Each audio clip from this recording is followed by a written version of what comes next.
Bonjour les ladies, j'aimerais vous parler des enfants violents. J'ai envie de vous faire cette vidéo pour vous aider, vous donner quelques conseils.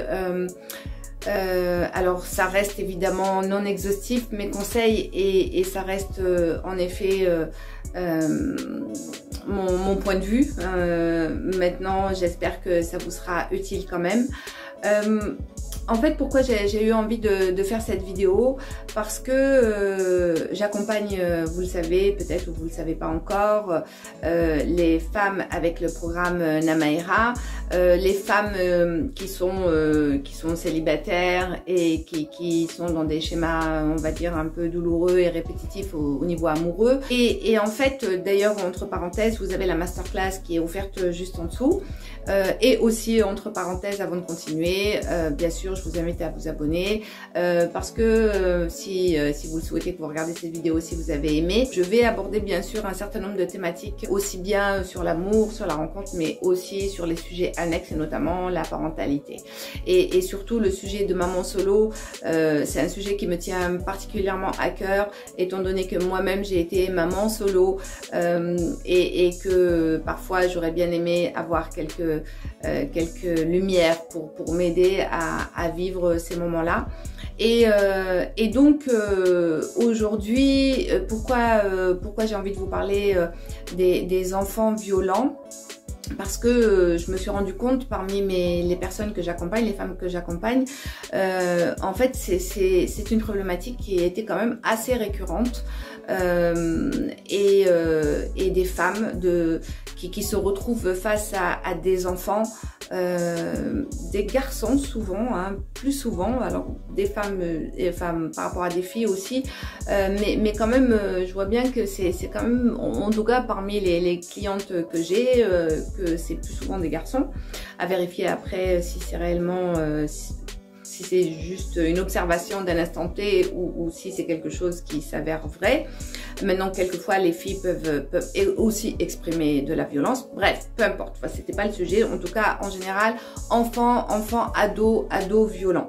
Et c'est vrai que je constate quand même un certain désarroi par rapport à ces mamans qui sont déjà affectées, et c'est peut-être votre cas, par déjà la vie qui n'est pas facile, par la situation amoureuse, par la charge de travail, par la charge des responsabilités, et puis se retrouver face à un ado qui est violent. Alors qu'est-ce que c'est violent? Souvent des paroles très blessantes, des paroles, ça peut être des insultes, ça peut être des critiques très virulentes, et parfois ça peut être aussi de la violence physique, hein, voilà, ça peut être un ado, un enfant qui lève la main ou qui lève la main sur la maman ou qui casse des choses. Donc de toute façon la violence est quelque chose d'assez crescendo, hein. Donc ça peut commencer par des mots qui dans l'intensité va de plus en plus s'accentuer, et ça peut être aussi par des faits, par du physique en fait.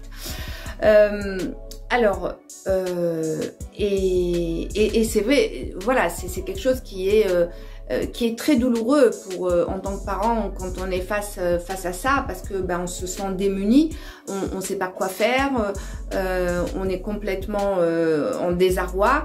Je vois beaucoup de mamans qui sont aussi dans la culpabilité, à culpabiliser parce que quelque part on se remet en question, on se dit oui mais qu'est-ce que j'ai fait de mal, qu'est-ce que je fais pas de bien, et puis parfois aussi c'est un peu, cet enfant c'est aussi une sorte de miroir, parce que ça rappelle des scènes passées, ça rappelle la relation avec son ex, ça rappelle la violence de son ex, et souvent là on a un peu la peur à commencer à dire oui mais là attention, là il est en train de faire comme son papa, j'ai l'impression, j'entends, hein, j'ai l'impression de revivre ce que j'ai vécu avec le papa. Et parfois je vois des mamans face à ça qui sont presque voilà, qui sont prêtes à tout abandonner, aussi bien le travail qu'elles ont commencé sur elles, voire même abandonner complètement leur rôle de maman et leur parentalité, leur rôle de parent cadrant, rassurant. Parce qu'un parent c'est ça, c'est qu'est-ce que c'est un parent? C'est, enfin en tout cas selon moi. Après ça reste mon opinion. C'est pas juste le parent quand tout va bien. C'est être parent, c'est aussi être parent même quand ça va pas. Et là, ça suppose en effet d'avoir quand même une certaine force intérieure et je vais y revenir. Donc quoi faire? Quoi faire quand on est à la violence? Alors, là c'est un peu le SOS, je reviendrai sur d'autres vidéos hein, sur cette question-là parce que c'est vrai qu'elle me tient à cœur parce que je me rends compte c'est quand même... alors, je sais pas à quoi c'est dû, est-ce que c'est dû, c'est cette société, est-ce que c'est un manque de repères, enfin c'est plein de choses en même temps. Quoi faire face à cette violence? Si cette violence en tout cas se répète, ben, la première chose c'est d'abord ne pas rester seul face à ça. D'accord, quand si tu es maman solo, je t'invite réellement à solliciter l'aide d'un tiers. Donc voilà, faire appel à un éducateur. Donc solliciter, je vous invite vraiment à solliciter le maximum d'aide. Ne restez pas toute seule à vivre et à subir ça. Parce que dans l'état émotionnel dans lequel vous êtes, ben, vous n'allez pas avoir les ressources nécessaires pour y faire face et pour y répondre de la meilleure façon. Donc, première chose, c'est faire appel à un tiers, faire appel à l'ASE, voire même si c'est nécessaire. Et si c'est nécessaire, bien sûr, rien ne vous empêche. C'est vraiment très violent. Si c'est là, on parle d'un adulte, plutôt d'un ado presque adulte. Et pourquoi pas la police si c'est signalé, voilà, vous faire un signalement à la police. Je sais, c'est vraiment violent, hein, même quand je le dis, ça me fait bizarre, mais quand même, c'est important de le faire si ça peut vous rassurer. Ok, donc ensuite, autre chose aussi, ce qui est important, c'est de mettre des limites. C'est pas parce que votre enfant il est violent, qu'il exprime une certaine violence, que vous devez lâcher prise. Donc c'est important de garder, de rester ferme, Et surtout, la dernière chose, et ça pour moi, en tout cas c'est le message que j'ai envie de vous transmettre aujourd'hui face à une difficulté, que votre enfant soit en bas âge ou plus grand, face à une certaine violence verbale et physique.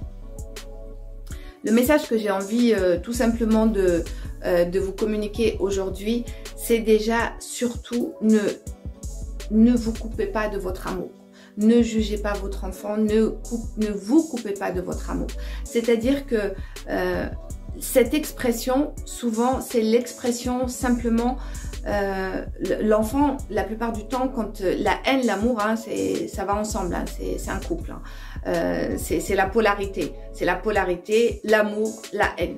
Donc, et la violence fait partie de ce package de la haine. Donc, et souvent, un enfant qui exprime comme ça, qui est dans la révolte, c'est souvent, il exprime quelque part un besoin d'amour. Voilà. Et c'est pour ça que c'est important de garder son cœur de maman, de rester stable. En fait, c'est un peu comme il vous teste quelque part.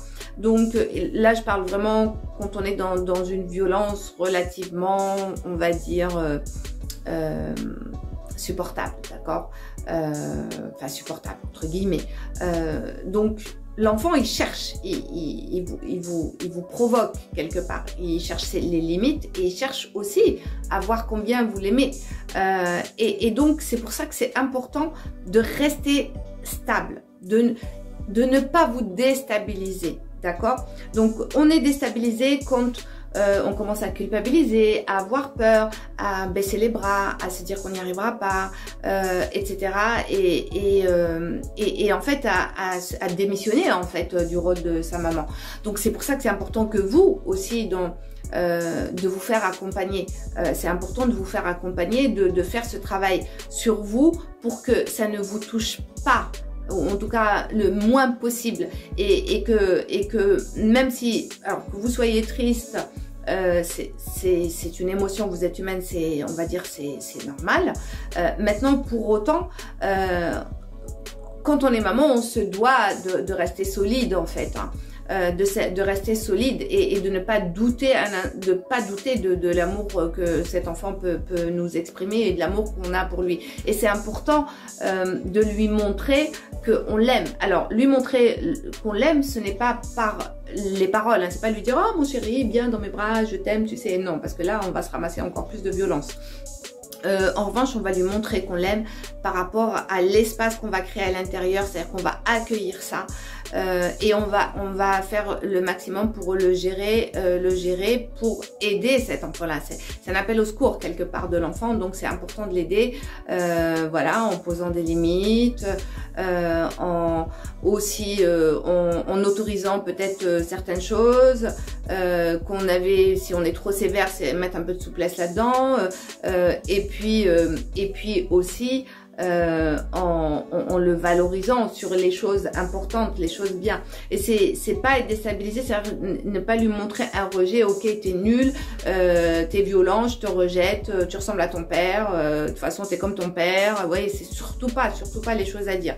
Donc voilà ce que j'avais juste envie de partager là tout de suite avec vous.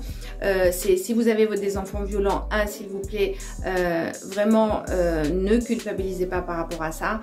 C'est vous culpabilisez en fait. Pourquoi? Parce que tout simplement vous avez besoin d'aide, donc sollicitez de l'aide extérieure, l'ASE, un tiers, la police si besoin, si vraiment ça va aussi loin, et surtout gardez, ne pas le juger, ne pas le rejeter dans votre cœur, hein. Je parle vraiment là par rapport à votre cœur de maman. Voilà c'était un sujet un peu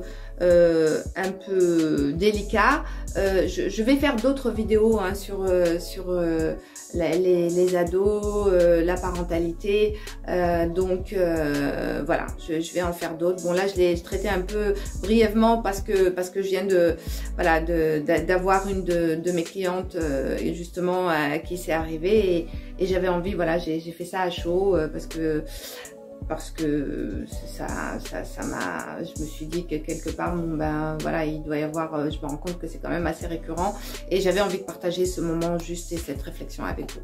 Voilà, donc j'en ai fini. Je t'invite à t'abonner si tu ne l'as pas encore fait, voilà, et à me laisser tes commentaires, peut-être ton expérience, ou si tu as une question, voilà, n'hésite pas, et je vous dis, vous allez remarquer, un coup je tutoie, un coup je vous vois. Voilà, donc je vous dis à bientôt. Je vous embrasse, au revoir.